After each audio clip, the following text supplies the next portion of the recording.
কক্সবাজারে train station থেকে নেমে মাথায় শুধু একটাই চিন্তা যে বিচটা যেন হোটেলের একদম সামনে হয়। পরে দেখি যে হোটেল সাইমন লিটারেলি বিচের একেবারে উপরেই।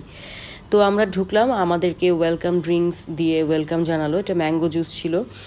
আর এদিকে আমার ফ্রেন্ড রেজিস্ট্রেশন প্রসেসটা শেষ করছিল, আমি দেখছিলাম ঘুরে ঘুরে কেমন লবিটা অসম্ভব সুন্দর ছিল, অনেক বড় স্পেস নিয়ে। আর লবির পাশে একটা বুকশেলফ রাখা, যাদের ওয়েট করতে হয় তারা এখান থেকে একটু বই পড়ে। এখানে ফরেনাররা আবার বই কিনেও নেয় অনেক সময় দেখলাম।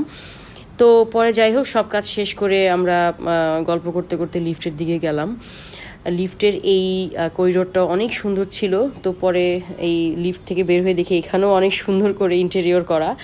তো যাক, অনেক টায়ার্ড হয়ে রুমে ঢুকলাম। একটু রুমে ঢুকে আমি কফি বানিয়ে নিলাম, ভাবলাম যে আগে ভিউটা দেখে নেই কেমন। বারান্দায় গিয়ে তো পুরা একদম মাথা নষ্ট টাইপের একটা ভিউ পেলাম, অনেক সুন্দর ছিল ভিউটা।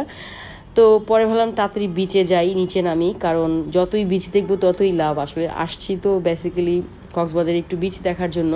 তো এইটা সাইমন হোটেলের মেইন গেট থেকে আমি এই ভিউটা নিচ্ছিলাম, মানে কতটা কাছে বিচটা সাইমন হোটেলের এটা দেখেই বোঝা যাচ্ছে। তো আমি হাঁটতে হাঁটতে বিচের দিকে চলে গেলাম।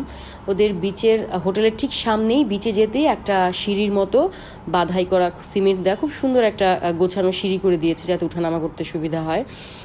তো পরে হচ্ছে আমি বিচে যাওয়ার পর একটা পিচ্চি বাবু এসে আমার একটু মাথা ম্যাসেজ করে দিচ্ছিল, আর এই যে একদম হোটেলের সামনেই বসেছিলাম আমি।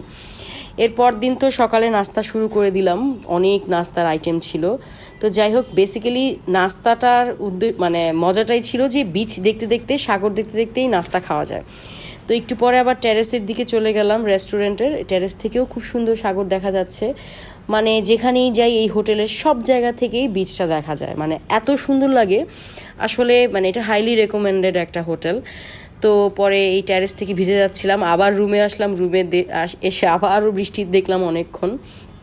তো বৃষ্টি দেখতে দেখতে মনে হচ্ছিল যে আসলে যদিও ভিউটা অল্প, কিন্তু একটু দেখলেই মনটা ভালো হয়ে যায়। আর এরপরে সুইমিং পুল ছিল, আমরা আসলে সুইমিং পুলে নামি নাই। আর এই যে আমাদের রুমের পুরো ভিউটা একটু দিয়ে দিলাম। বাই।